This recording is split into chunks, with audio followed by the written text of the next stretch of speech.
So that Marion Stokes' story is close to home, I hope is evident to everybody in this room with us today. I want to invite us into grounding our discussion tonight within the past and ongoing fight for real public access media in service of justice and liberation in Philly.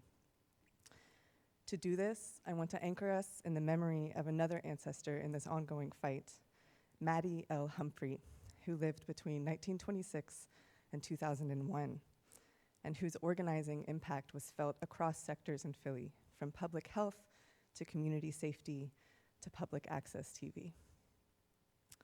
In this moment, when we're being asked what time it is and how to recognize our present context and move forward with discernment, it felt important to us to make this connection from Maddie to Marion, and from Marion to us via her work and her story. In making this connection, as we welcome our panelists, my intention is for us to honor and take up their fight in the ways that we each can and to have access to. And so to do this, we have a very, very brief clip from an early episode of Input that we just learned about via this documentary. It's from 1968. It's on the anatomy of violence that they were talking about, like the web of violence and human nature and dignity and freedom and humanity. So we're gonna interrupt this person.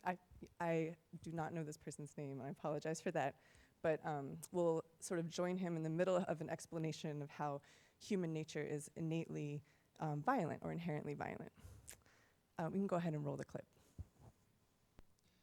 But the theory that is propounded by the behavioralist is that in order to survive in a diminishing climate of abundance, i.e. a jungle, the jungle in Africa where we, mankind, originated, was declining, and many of the apes had to get onto terrain, and thus we developed a offshoot of the normal primates, and survived by our predatory instincts, by our ability to make weapons and so forth, and by our ability to act in concert in herd relationships, which of course is the basis of altruism and what we all call love today, just to escalate this discussion a little bit. Well, and let's escalate it a little bit further in terms of this early development and what you call the herd instinct, or the herd Marion, I would like to state that we're existing in a time-place thing, which is very critical in terms of human beings. And I think that we ought to accept that all we know about human beings is past behavior, and certainly nothing about nature in its total potential. I think we have to agree that we really can't define our nature because we're operating with less than 20% of our mental capacity, and if we're ever going to reflect and retrospect and conceptualize about ourselves to any useful degree, it's going to have to use some more of our mental capacities than we're currently using as man.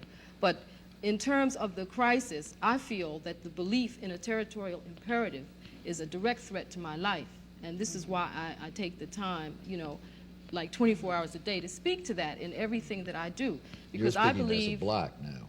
I'm speaking as a human being. I get this experience out of being black in America today. I get this experience from living a culture of oppression, which is the other side of the territorial imperative. In other words, if you believe in the territorial imperative as a natural inclination of man, you not only have to validate the gang fights in our community as adequate preparation for young people who are going to enter that kind of an adulthood, but you also have to then say that there's such a thing as squatters' rights. And you see, as a civilization, you've never said this. So when you talk about territorial imperatives, just as you talk about aggression, you're simply viewing that half of the coin which has your picture on it. And what I'm about is that we should begin to look at man in some kind of potential wholeness, some kind of capacity for wholeness, or we can stop worrying about, you know, a beyond this point type of future. I agree with what what we should do. I agree. Well, that that's what I want us to do here today. All right, so if I'm talking about survival, right, also yeah. We've got to of recognize, though, what man is. Well, I've recognized that, you know, you see, am a creature of a much higher imagination than one who would depict me in terms of a naturally aggressive creature. I am not that. Now, if that's your species, why don't we get to defining, which species is evolving to what level and which would be better? Now, I believe, that you have the capacity to evolve to a higher level of reality than brute force. I admit that masculine domination in Western civilization has reduced us to a brute force, nation and civilization. I'm suggesting that now's the time to, redirect some of that authoritarianism and become a little more authentic to the kind of beings that we can become. Well, Okay. Thank you. Okay, and with that grounding, I would love to invite our amazing panelists to join me on the stage at your pace.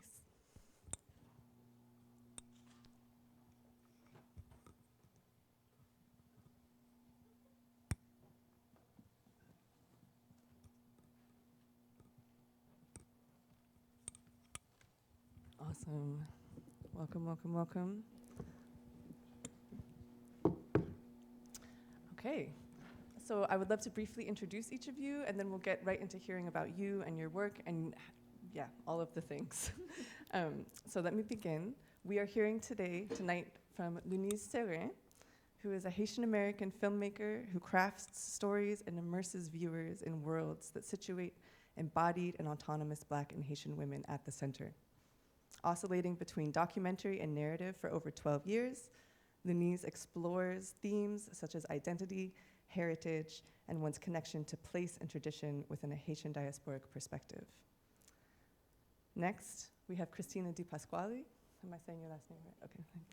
Who is an artist, storyteller, archival researcher, filmmaker, and founder and CEO of Balestra Media. Christina works at the intersection of history, media, and politics to offer public relations and campaign support to nonprofits and movement leaders fighting for racial, economic, and gender justice in a digital age.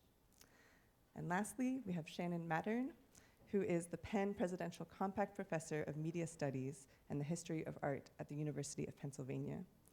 Her writing, and teaching focus on archives, libraries, and other media spaces, media infrastructures, sites where data intersect with art and design, and media that shape our sensory experiences. Please join me in welcoming all of our panelists tonight.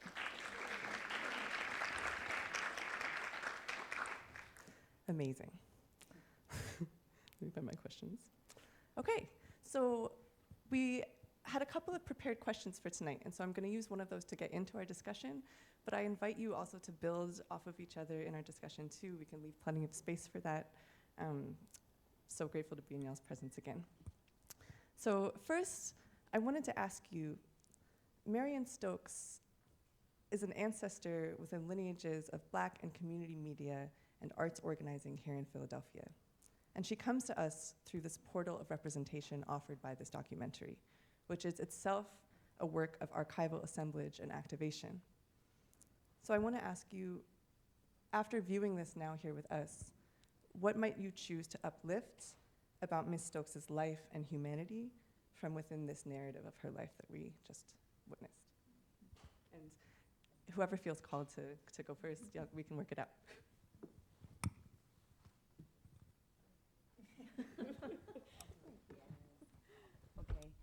First of all, thank you so much for having me tonight and for this beautiful opportunity to talk about this beautiful work and for that beautiful introduction also.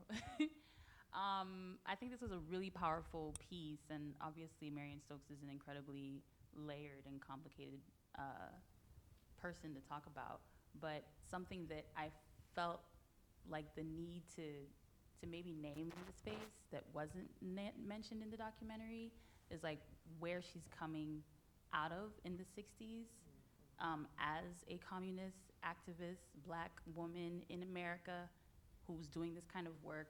I'm like, what happened right before this film that made her as paranoid and as rigorous and as like tenacious about the work that she was doing? It's like we're coming out of COINTELPRO, right? We're coming out of like a really violent time, and the paranoia that with which she like did this work doesn't come from nowhere, but I felt like it was kind of missing from the narrative that was constructed, and I appreciated that, like, you know, they brought in all the perspectives of the children. I think there's obviously a human cost to the work that was done, like a relational and social cost to the work that was done.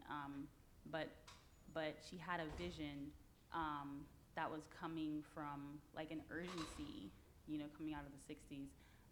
And like, I have so much respect for the vision that she had to create this archive, because like obviously no one was doing this kind of work before, and like the importance that she saw that it would have, it did have. And I'm so glad that we get to be at the point at the end, at the other side of this story, where we can just like really appreciate the magnitude of what she offered. Thank you so much for that. Yeah, that was also really good context. And I think there's another thing that was only like surface level touched on in the documentary that I also wanted to name, particularly in these times where a lot of the information that we get is so heavily curated and filtered and directed by algorithms and named to be polarizing. And I think in that context now as well, I think her resolve and her belief that all stories mattered, that everything that was on these channels and shows, and every show and every program on that show mattered and deserved to be preserved and was worthy of being preserved and recorded, even in that burdensome physical format. Because now it's everything, even certain archives are like built on, you know, selections of particular collections and focuses, and, you know, and I feel like, you know, she really lived her words about, like, you know, the more viewpoints as possible, because there shouldn't be one single person who is like, you know, picking, you know, what's saved or not. And in the documentary, you know, they also mention, you know, at that time, people also thought it was odd to record all of these broadcasts that, of course, the network, you know, would have saved, and we learned later that they didn't. But also on top of that, it's also access, because even if they saved it, it doesn't mean that they would have digitized it, right? And in my work, tendency is black and brown, you know, programs were the ones that were most frequently taped over or still not digitized. And then if they do digitize it, are they even going to give you access? And if you're working on a project that criticizes them, threatens them, they don't have to license it to you. They don't even have to let you watch it. So, you know, for all those reasons, the things that she was building was very radical, and what she was doing was very courageous. Thank you. So I just want to thank you, too, for having me here and for the lovely introduction. It's really nice to be in conversation with you. But I think you've already touched on a lot of things that I had prepared to talk about, which is great. No, it's wonderful. So it's nice that we're all on the same page here. And I think I'm using the word page metaphorically, but it also kind of relates to what was really striking to me as somebody who studied mostly the materiality of media. That the timing of her life kind of really auspiciously for us, or helpfully for us, bridges multiple media regimes. She's starting off, as you said, in the age kind of just living through the age of post-Intel-Pro, where you have a paper file with the FBI, and then living through the age of analog broadcast, and then into the digital realm. So her life externalized the kind of the larger social world in which she's living is also bridging these multiple media regimes, which present very different archival challenges. So if we look at, for example, like the FBI file archive, I think there was some mention here also of the Stasi, you know, the representation of Germans finally being able to look at the Stasi archive, for instance. But then also there's something so poignant about seeing near the end of her life with her, of course, being a collector of Apple technology, but also learning how to use it herself and seeing the imperfections, the blurriness of the photographs she's taking, learning how to document her own life imperfectly through this new technology. So there's a poetry, a politics, and economics to the multiple media regimes that she is bridging through her life, and as she's both cataloging and archiving, but also just experiencing her life through these technologies too. Wow, y'all. These are really awesome answers. This is great. I want to allow a couple minutes if anyone wants to sort of jump in and build off of anything anyone said. We don't have to, we can move on, but I just want to allow some space if y'all are feeling that. I mean, whatever. But you just, I love that you mentioned the the imperfect photos that she took at the end, and I love that they included them, just because there was just something so holistic about the approach that this filmmaker took to showing kind of like, you know, the importance of the work that she did, but also like the very humanness of her, like the imperfections of her, and I loved seeing the photos. It was very sweet, you know, it was very like humanizing also, like of her. It's like, I just really appreciate the archive that this film is in and of itself of Marion Stokes as a complete person. Yes, thank you. I'll just also say, going to the issue of the politics of the archive, I think this is also a story of copyright and intellectual property too. I mean, the fact that Apple is as lucrative as it is, it helped her to provide to fund this archive because of the intellectual property that is Apple technology. And the fact that so few of our historical television archives are available in large part because of copyright. So this is also a story, I mean, that's a thread that's woven throughout the documentary too. Yes, thank you so much. These are all things that we have to grapple with just on a daily basis at People's Media Record, and so everything that y'all are saying is like, yes. Okay, staying focused though.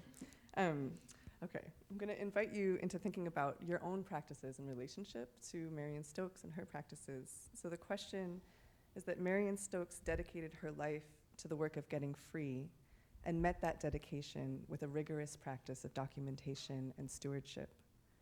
So within your work, is there a body of media that you steward?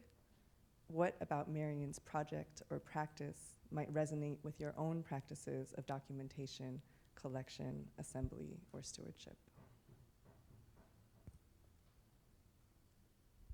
Well, I'm really scared to think how many of the digitized materials, if they were physical, how much space that would take up in my house.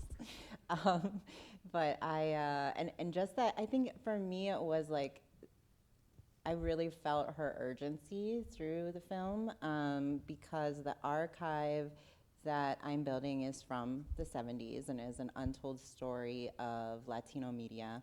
And urgency for a couple different reasons. I mean, one is the fragility of tape and the unstable format, and that if it isn't preserved by a certain time period, it disintegrates and is not viewable ever. And then also because of the inequity in digitization and archives, really it's typically the stuff from the 70s and earlier, like the civil rights era tapes of Black and brown media, where the people who created them back in the 70s are now in their 80s and 90s, and that's who I'm interviewing for the film. So the longer it takes to digitize things, the longer, you know, the harder it becomes to get these memories back and to actually tell the stories that surround these creations. And even in the end of the film, and I didn't remember this the first time I watched it, was, you know, how it must have felt to her to go back to the station and not even be able to watch the things that she had dedicated her life to creating. And I found that when I found the creators of the first Latino public affairs program on television, and they had never seen their programs for 50 years. Like, they'd never seen them because people told them, oh, just throw it away, like you'll never find the equipment to ever play that again. Or, you know, they go to television stations and it wasn't kept and it was like taped over. You know, the station didn't even have a record of what was broadcast when. So for them, finding these and getting them digitized was like, actually like very, very emotional. And two of my film participants passed away, one in the last week and one in the past month.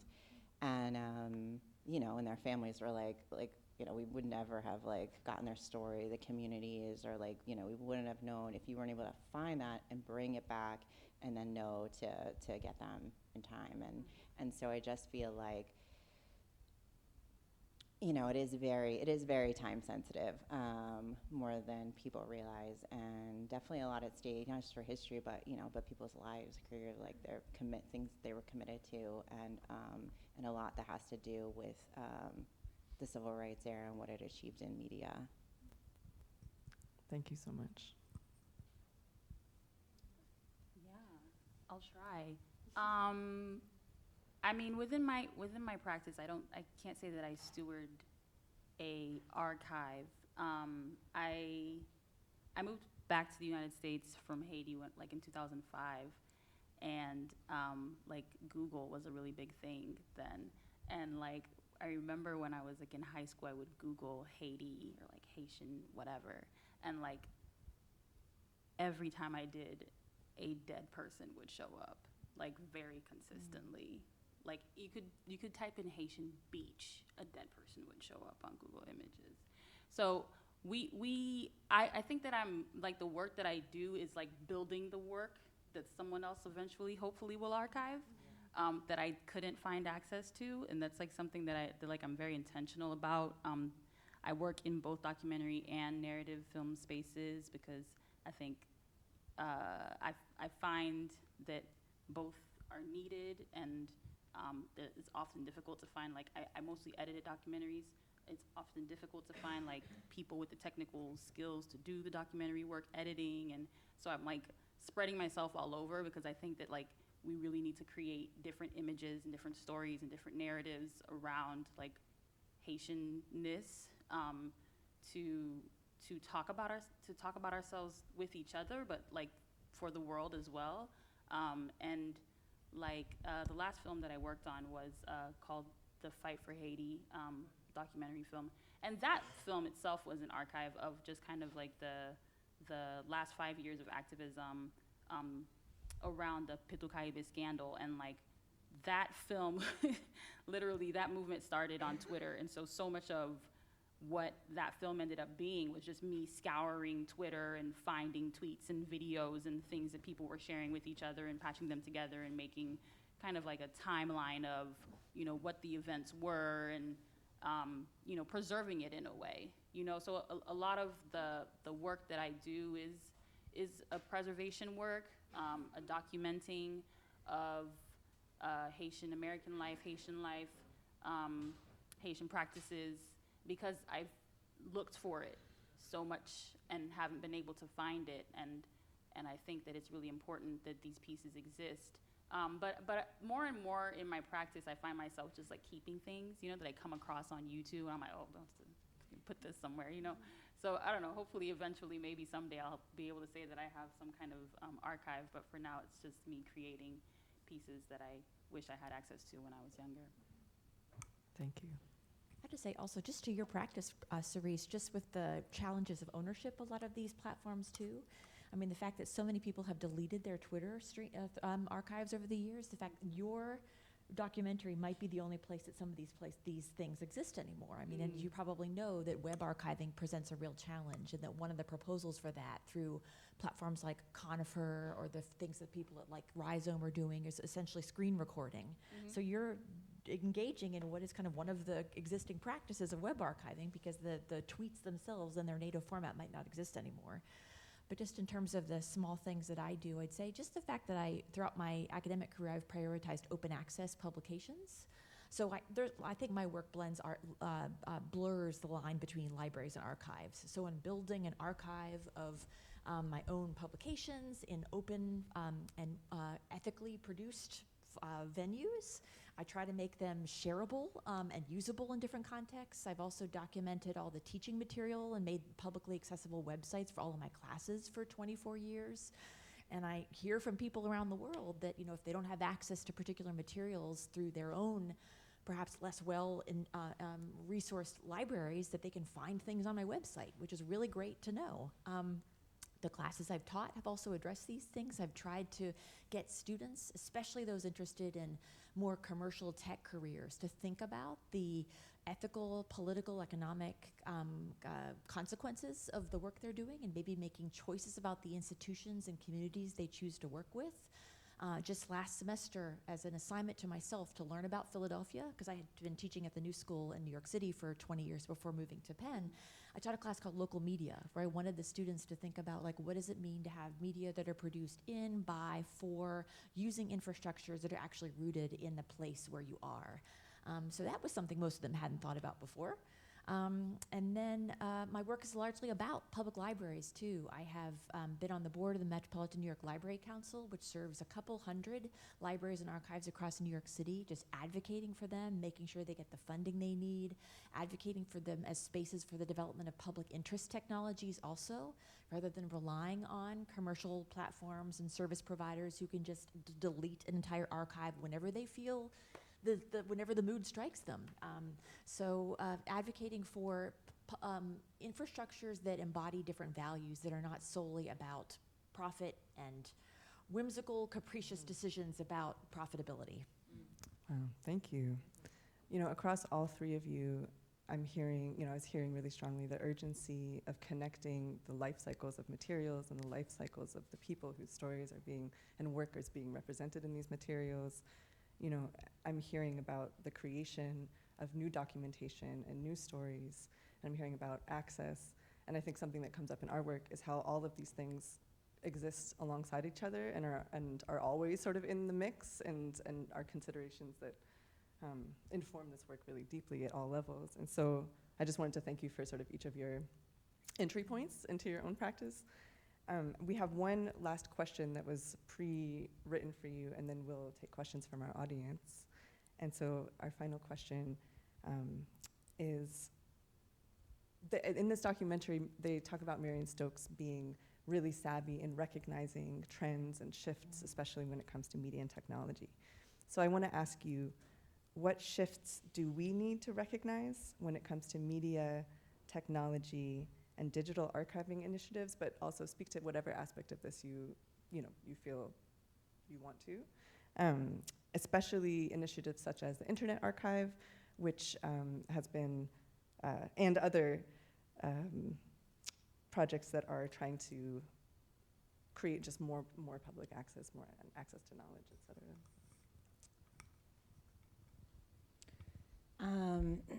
In my experience, let's see, digital archiving initiatives. So I do think that there has been, in my experience, a really concerted effort on behalf of humanities funders and also archives, even historic archives, that are working to digitize new collections from Black and Brown creators. So I'm on the board of Media Burn Independent Video Archive, which is based in Chicago, and we've been digitizing about 1,000 tapes from independent Black and Brown producers and putting them online free for the public. And that's gotten actually a lot of headway in the last few years. And then also with my film and archive, the series Israelidades, that was the first Latino public affairs series on the air. I've been really excited by how much different libraries and archives have welcomed additional materials and the contextualization of materials. For example, so they took over a station, they occupied a station during a live telethon to demand that this Latino series be created. And when I found the speech, I found it at the Schomburg. And when I told the archivists, they're like, tell us about it. We're gonna write this whole special notation about it. And they published a whole, piece that I wrote just, and they didn't know me from anywhere. And the Library of Congress too, they were doing a virtual exhibit on Latinos in public broadcasting, and they had other historical records dated it about halfway through the series, because sort of the occupation of the television studio and how it was actually started was sort of suppressed. And so I told them, this is not accurate. And to their credit, they actually changed the whole exhibit, and they rewrote it, and they started it in 72 when it actually started, just based on things that I had submitted. So there were an American Archive of Public Broadcasting, I asked them to put it online. free to the public, and they did that too. So I just mention those things to say that I think that like digital archival practices have come a long way, and that as like a patron of an archive or a library, like you do have the power to, you know, put that forward and, you know, and try to get new things. You can request things to be digitized. You can add, you know, your own knowledge to the bank that can be kept there with the collection, and things you can do just, you know, as a individual who is researching and taking an interest in a particular subject. And I just feel like this building on knowledge, you know, is what, you know, Marion Stokes and her son, you know, are doing by sharing her archive with the Internet Archive, which is an archive who shares things online. And it's this whole cross-pollination that I think will really allow things to grow more equitably in the future. I was thinking about this question a lot, like about the shifts in media and like what they mean. And I'm less of an archivist, so I took a different a different way in. But I feel like I'm concerned about media these days, just because of like the way social media has changed our relationship to media. It's like there was this reverence, and like these 30 years of like preservation were like urgent at that point. But like today, now that like, I don't know, Reels and TikToks and like everything exists and we're like recording everything, like how do we know what to preserve? You know, because like, there's a line at the end of this film that's like the archive like dictates the future. Right. And like how are we, like what do we need to be, how do we need to be approaching preservation differently, right? And I don't think that the urgency is around keeping everything in the way that it was for Marion. Like how are we changing our relationship to media and, I don't know, to media and preservation, and not getting like bogged down, or I haven't figured out this entire thought yet, you know what I mean? But like to a degree, sometimes I feel like there's like a level of pollution that exists inside of here, and like how are we sifting through it and like keeping the part of it that is the human thing that we need, and like how are we distinguishing between that and just the marketing of it all, and just like the artificial pieces of it all, and just the part of it that is actually quite toxic for us. Yes, thank you. Just to interject briefly, something that we talk about is sort of preservation with a large capital P, preservation, and the sort of best practices of archiving and preservation as they exist within normative institutions, in tension with the long-term care of materials that connect to that sort of the big why of why are we preserving, to connect to each other and to these stories. And so it's, I'm feeling everything that you were saying, just in terms of that tension and how we navigate through it, you know. Shannon, Just the scale of what's produced, and the fact that it's not even humans that are producing it. It's probably more machines producing these documents and records today. And, you know, the Library of Congress about 10 years ago indicated a desire to archive all tweets, and then they realized, like, we don't have the time and resources to do that. So, like, what do you let go? Do you let go of the garbage? But maybe the garbage is actually a useful archive of propaganda and misinformation, too. Maybe it's useful for us 20, 35 years from now to look back on all the things that these bots are producing, to understand, like, why were we so readily deceived. It also, I think it's really poignant that we're ending with this hopeful story with that Owen Pallett soundtrack, looking forward to, like, the Internet Archive is going to save this fantastic repository. But as you probably know, the Internet Archive is in a precarious position right now too, because of copyright. So they made a large proportion of their digital materials available. They released kind of controlled digital lending during the early days of the pandemic, because so few people could access their own libraries. And then 4 major publishers, and now music producers also, are coming after them. They lost the publisher's lawsuit. They're not in a great standing with relation to the music producers, and as you probably know, commercial music is the most litigious realm of media production out there, so that does not look very auspicious. So it's just sad to see that this kind of not officially it's not a government-run archive. I'm not sure how we relate to, some countries do have a national digital archive, we do not. The Internet Archive is the closest thing we have to it. It is a beautiful place where the things that wouldn't be regarded as preservable or preservation worthy, like industrial films, the whole Prelinger archive, all of these ephemera, things that have proven with time, were probably regarded as disposable in their time, have since proven to be fantastic cultural documents. It's also where human lives live. It's where Marion Stokes' life lives.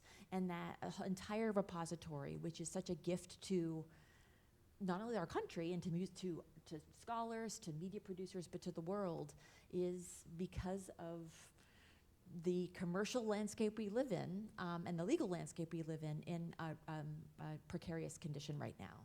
It's a sad note to end on, but I appreciate like the hopeful message at the end, but we have to be reminded that just because there are endless servers to store stuff doesn't mean that the archive is bottomless and that its storage is cheap and that thus everything can be preserved, because it cannot for a variety of reasons. Yeah, thank you. Did either of you want to offer a brief rejoinder before I press on? Yes, thank you. I feel like all of that serves to ask the question, like, how do we recognize the fight that we're in really clearly? And so it's why it felt important to connect with Maddie Humphrey and to connect with lineages of organizing who have been trying to parse these very things, back through the story of this documentary. Okay, so understanding that we started a little bit behind on this panel, I wanted to offer an expansive 10 minutes at least of questions from you all. So do we have a mic to pass, or would you like my mic, or how would y'all like to? I see that first question already with a hand raised. This is, I think, you can have closer. Oh, Christina, here. Yeah. Great. Here.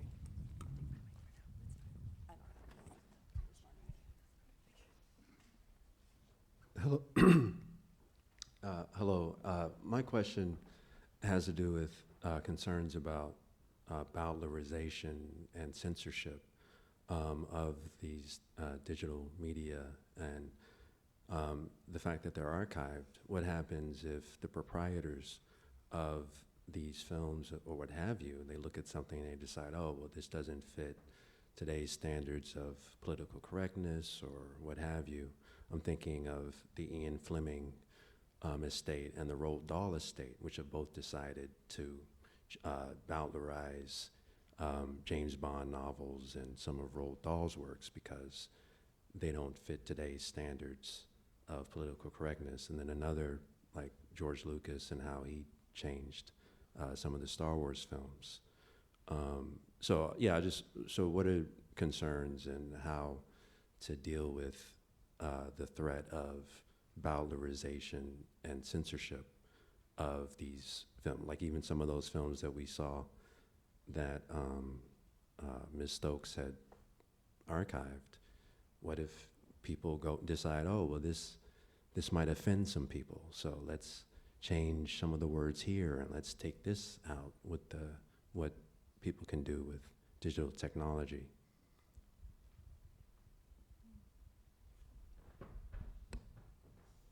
I'll just say that this is part of there are multiple purpose. Archive tends to be, especially in the humanities and the arts where I work, it's kind of romanticized in many cases. It's regarded as an inherently good thing. But the National Security Administration also has an archive. There's a Stasi archive. There are multiple political, ideological valences to archives and multiple motivations for producing them.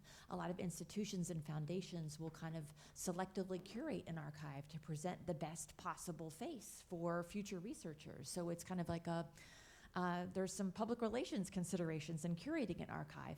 This is where I feel like rogue archives and community archives are really useful. Just today, I was looking on Instagram, which also is a fraught commercial platform, but my friend Paul Solelis is a graphic designer, and he has a long-going project called Bad Archives, or queer. We're looking mostly at queer archives. And he was working with an archive at USC that just acquired an almost comprehensive collection of these really fantastic newsletters that were distributed amongst communes in California, in the Bay Area, in the early 70s, which some people who live there just happened to collect. So these are kind of the archives that start in your garage or your attic and then are someday given over or bequeathed to a collection. So this is where it's really helpful to have like these individual, idiosyncratic community archives that are collecting this stuff that might fit outside the boundaries of propriety or favor among official institutions and corporations, and then maybe they choose to keep it to themselves, because not everybody wants to ultimately bequeath their collection to a major institution, because that totally changes the politics of it. But just the fact that there are multiple flowers blooming here, comprehensively can create a pretty comprehensive picture of what's out there. And then with aggregating these things for future historians, we can see the things that were maybe left out of the official collection.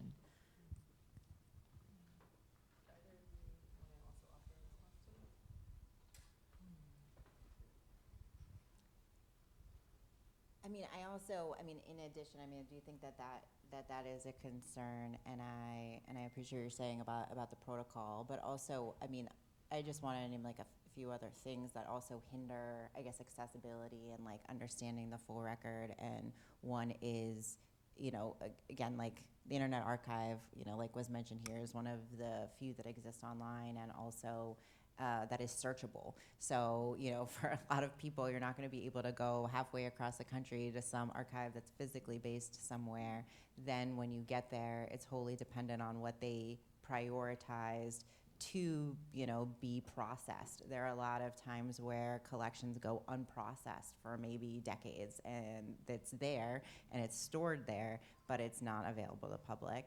And then on top of that, there are also orphan works where the creators might have loved for everyone to see it and study it and interact with it, but because they can't locate a specific owner, or because the chain of title isn't clear, there are also things that totally go obsolete and no one ever sees them. So it's such a good question, and it's so multifaceted on what people can see and what they can access and when. So I just want to open that a little wider too. Yes, I just wanted to highlight what you were just bringing up, which is that this is all contingent on property and property ownership at its core, right? So copyright law, as we've been learning in our work, it just hinges on who owns the thing and what their decisions are about access. So it's like, and you naming orphan documents or orphan materials, right? This is ownerless things, and so ultimately this becomes a question of how do we belong to our collective past? How do we belong to each other in a way that maybe can break that open a little bit too, so that we're not bound by these same structures that bind us in other ways as well. Did you have a burning response to this question? Okay, let's just get another question from the audience to keep this going. Yes. Hi. Whoa. Hey. I'm here researching because I'm developing a curriculum for a course called How to Make a Film Without a Camera, just using found footage on the internet. And I really like where y'all left that question y'all left off at the end around, I forgot what the question was, but I remember the connection is this point in the film where there's this guy who's the next thing that's gonna go bad is newspapers, magazines, we're just not gonna have that. He definitely predicted that, right? And they're like, what do you think the next one is? He's like, local news. And I'm like, okay, we still have local news. But back to this conversation around should we archive everything? It's now the archive space is the internet. That's our archive now. That's where you find things. That's where you download them to your computer or your hard drive or your phone. That's where you consume, that's where you register, that's where you save. Everything happens in the digital scape. And I constantly am also thinking about the apocalypse because I read a lot of Octavia Butler, and I'm working on a speculative script that imagines Philly drowned out by floods. And I'm like, what happens if our servers are drowned out and we can't access our data? What do we have to show our kids and our future generations of all the photos that we kept on our phones but didn't print, and everything is just left digitally? And so I think there's this relationship between Marion and the TV, which is that was the place to then archive, to then into these tapes that we can then watch, but we're just now in a space where everything we consume is not just on an external monitor, it is consumed in the space. And so it just makes me think about what will future generations even use to even watch the things that we've archived. Very big questions here, very meta. They don't need an answer, but it just makes me think just more about us unearthing our own relationship to the images that we make as filmmakers, the images that we consume, and then where do we store this stuff? And I'm a really big advocate, please go through your photos and print a few out. Like, we really need to do that work. And so, yeah, it makes me think about that. And then community archives are very important. But then again, like, where is Marion in Philly? Like, where is her legacy? Like, we're here in this room, but like, where can we go physically in spaces and see her? And so I'm also interested in this like non-visual digital aspect of preserving that can also be seen like in plain sight. So yeah, really great programming, really great questions. But I just love that last conversation y'all were in. Y'all were hitting like some nuggets. And so if y'all want to return to that, or if somebody in the audience wants to like add on something. Which was the question? I don't remember what the question was, but y'all were talking about like archives. Yeah, you were leading that one with the question of, where you were asking the question like, where do we have space? Like, should we start selecting archiving more everything? because There the we whole go. universe Yeah, of you started things is that. so vast. You planted the Oh, seed, that's babes. you. Come on. Dreamy. Love that you're teaching a class called How to Make a Movie Without a Camera. I'm super big on like ripping stuff off the internet and like putting it in, with not always with the rights. Sorry, sue me. No one's paying for them, I promise. Like, I'm broke, but eventually, who knows? But I think that is like a really like, I don't know, democratic way of like accessing and giving yourself permission to create and write and engage in media making. And like I started my career in the web space heavily, and like I don't know if it's because like web tradition of like YouTubers who would just like make videos and response things and just like compiling things together and creating something new is such a fun way to approach media making. Obviously you can't sell it, but there's just so much more that you can have access to when it's not just contingent on like what you can pay for today and what you can, you know what I mean? So there's a lot of power in that. And like I was saying about the film that the documentary that I worked on this year, it was a lot of going on the internet, screen recording, tearing, also a lot of like camera phone footage of like like there were some massacres and some like places that like we couldn't bring cameras into, but people went in with their little like very stupid phone and tried to record it. And so the question of that film was really like, how do we take all of this weird found, non-traditional footage and make it into a film that you can show on a big screen, So it was a lot of like enhancing or, adding graphics and trying to like present unpresentable footage in a polished way, which is a really challenging way to make a documentary. But it sometimes when you're working in stories that aren't funded, that's what you have access to, and those stories need to be told in like a really even more urgent way. And so that's like the world that I live in as a documentary filmmaker. And yeah, power to you and to your students, because it's a necessary form, in my opinion. I just also note the designer and artist I mentioned earlier, Paul Soulelis, has another project called The Printed Web, where he's installed it in various galleries, and the conceit is he's printing out the internet. So there have been several kind of artistic projects, and even also real archival projects, where people are making material versions of things that live online. And this whole idea of a post-apocalyptic archive, or things people have thought about. I mean, it's not insignificant that a lot of backup archives, or not even backup archives, live in old bunkers, Cold War bunkers. So they just happen to be kind of climate-controlled, unused spaces. So they're data centers. It's where they're document repositories. So people thinking about like, where are we going to store this stuff for the post-apocalypse? A lot of thinking about this in the Cold War and even in today too. And then also just this idea that everything is digitized. I have to say, like in my 24 years of teaching, students love, even digital natives, which don't exist, love going to analog archives and looking through and touching old stuff. and they use it for making their films, they use it for their digital projects, they use it for their artist book projects. So I just think that there's so much, as you pointed out, will never be digitized because there's not staff, there's no funding, things that lose their character. If their existence as media, their resonance as a media format is because it is a physical thing. So sure, you can make a scan of it, but it's not the same thing. So I just want to, I think your students might really enjoy engaging with the stuff that hasn't been, can't be, and maybe shouldn't be digitized too.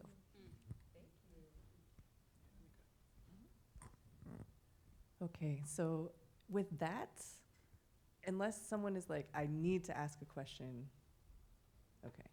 I would love for you all to join me in thanking our panelists again for your time, your participation. Thank you for you and your work, and just, sending love out to everybody. Hope you're safe for the rest of this evening. Take care of each other. Sending love and light to Marion Stokes and her legacy, to Maddie Humphrey and her legacy. And we'll, see each other some other time. Good night, everybody. Thank you. Thank you.